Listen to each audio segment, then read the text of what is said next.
Rosenberg can convince both of those courts that he should be released on bond, Mr. Kelly's going to remain in custody. Hey you guys, welcome back to my channel. Welcome back to Since Day One. Before we get into this video about RKelly and Valencia love, go ahead and like the video, comment down below, and if you're new, smash that subscribe button to take flight with us. Fake love, I don't need it, you can keep it, that's a fact. I had to make up my mind.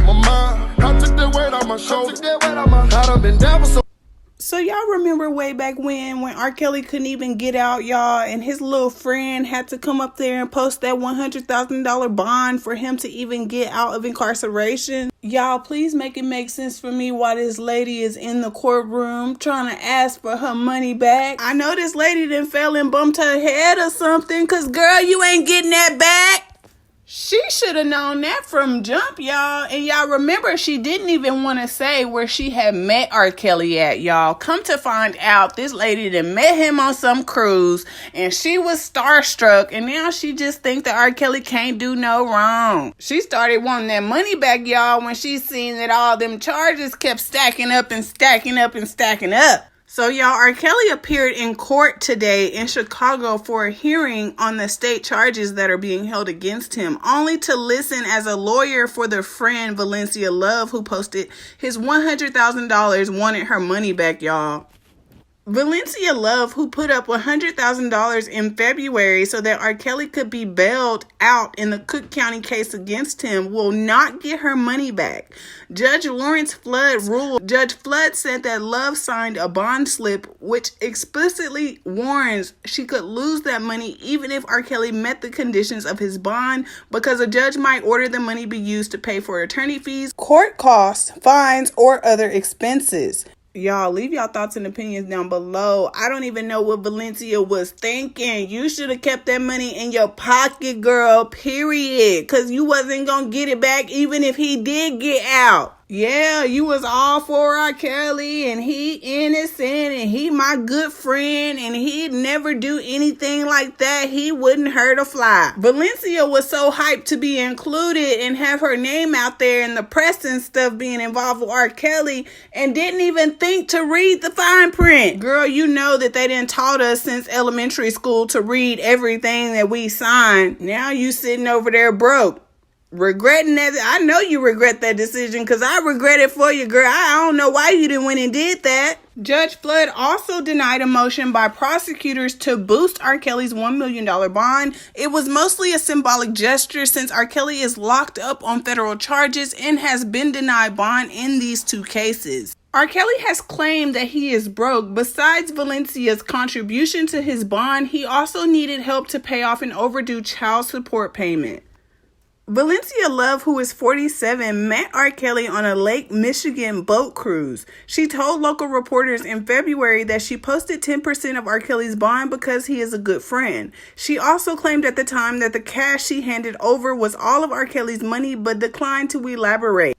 The next hearing in RKelly's case in Cook County is scheduled for December 4th, but RKelly is not required to be there. Valencia Love was not actually physically present in the courtroom. However, her lawyer was there to speak on her behalf. Valencia's lawyer said in court on Tuesday that she didn't know that when she paid 10% of a $1 million bond, that RKelly would be charged federally and land in federal jail. Valencia Love's lawyer, John Collins, said Valencia now fears losing all the money as charges against RKelly stack up. But Judge Lawrence Flood read sections of papers Love signed warning the bond money could be used for RKelly's legal fees and that she may never see it again.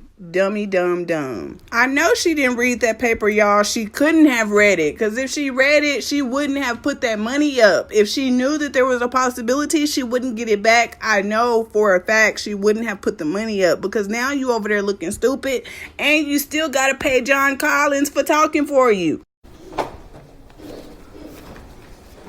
All right, good morning. We'll go on the record. Who do we have for the state? All right, and the record will indicate Mr. Kelly's present in the courtroom. First, I'll deal with the state's motion, which they filed prior to the last court date to increase Mr. Kelly's bond. Do you have anything in addition to what you set forth in your motion to increase the bond? Just the fact that when the original bonds were set on the 4 cases, the court that was setting bond wasn't aware of all the other charges that have now since been filed. And so I wanted to make the court aware that the defendant has now been charged with multiple additional counts in all these jurisdictions, and that should have what the actual bond is being set in this case. And that Mr. Greenberg?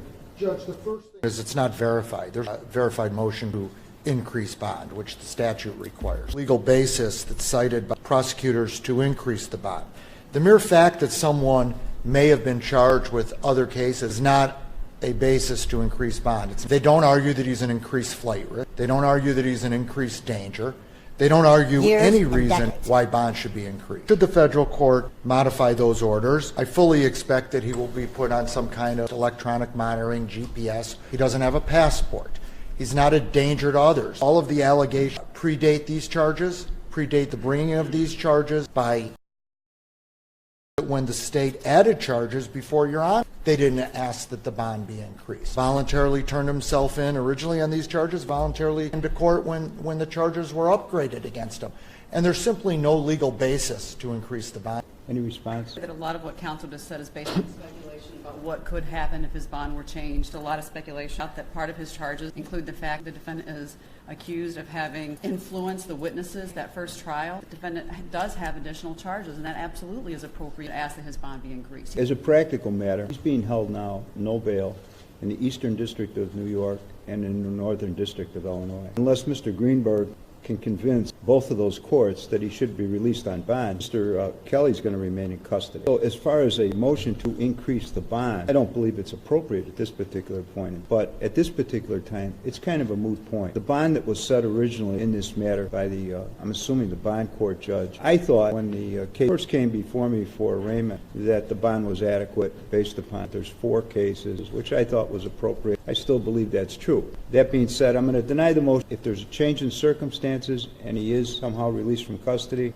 and you want to bring it back before me, I'll take a look at it. As long as we're talking about that, there was an order issued regarding pretrial services. In light of the fact that he's in custody, I'm going to vacate that order here in Cook County. And the final issue I have regarding bond is a petition, or a motion rather, to intervene filed on behalf of the surety. Judge, my name is John Collins. On behalf of the surety, requesting leave to intervene and present a motion to Your Honor.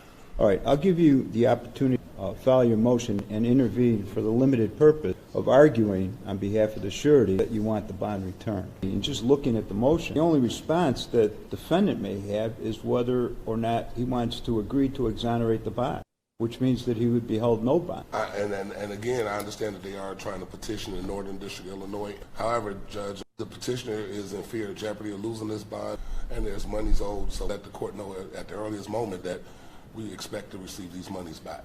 Okay, the only question I have is what authority do you believe that the surety has to come in and request that I do that? There's been a substantial change of circumstance. Change of circumstances to increase the bond, no bond, so the purposes of the bond are frustrated. And the surety had no knowledge for the additional investigation. Bond is to be frustrated, then there's no need to have her money sitting in deposit. But this case, this money in these instances were expected to be for this purposes. The court had the ability to address bond and didn't increase the bond in this instance. But this is a different issue. You're asking on behalf of the surety that I return the bond money, and I'm asking you by what authority are you asking that? Bond is frustrated. Purposes of bond are not being met.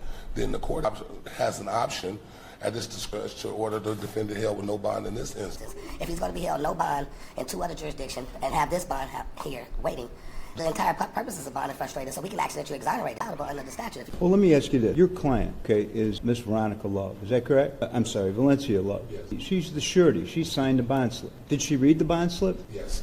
She did. It's clearly stated under notice to person providing bail money other than the defendant. And there's 4 points. Point 1 is I understand that the money that I have posted is for the bail for the defendant named in this bond, okay? Paragraph 1. And this is most important. I understand that even if the defendant follows all court orders, that this money may be ordered in the judge to pay for the defendant's attorney's fees, court costs, fines, fees, and restitution to the victim, and that I may lose all of my money. Third, I understand that if the defendant fails to comply with the conditions reflected in the bond, I may lose all my money. Did the court enter the forfeiture of bail order? But my point is this, your client signed I believe that the law this is contrary security to on what- behalf of Mr. Kelly. Right next to the signature, these conditions are set forth. There's a certain risk that a surety has in signing a bond slip on behalf of someone who's in custody. She took that risk. We still ask that in the issue of fairness. Mr. Kelly is a man of massive resources. This is a private citizen and then those change the circumstances. So what we actually say in interest of fairness, if he's not going to be released on bond in this instance, exonerate the bond. And it's not an uncommon practice. That's not a decision made by the surety. That's made by the defendant. And the money is posted on behalf of the defendant by the surety. I still think sureties have a right to say if there's a change of circumstance, they can raise and say, hey, I'd like to have that money back. I'd like to see that because I've never run across that. Think of what that implies, if what you're saying is true, is that any person who posts the bond on behalf of another, all right, if they don't like what's going on with the defendant, the particular circumstances, they can come into a court and ask that the bond be exonerated because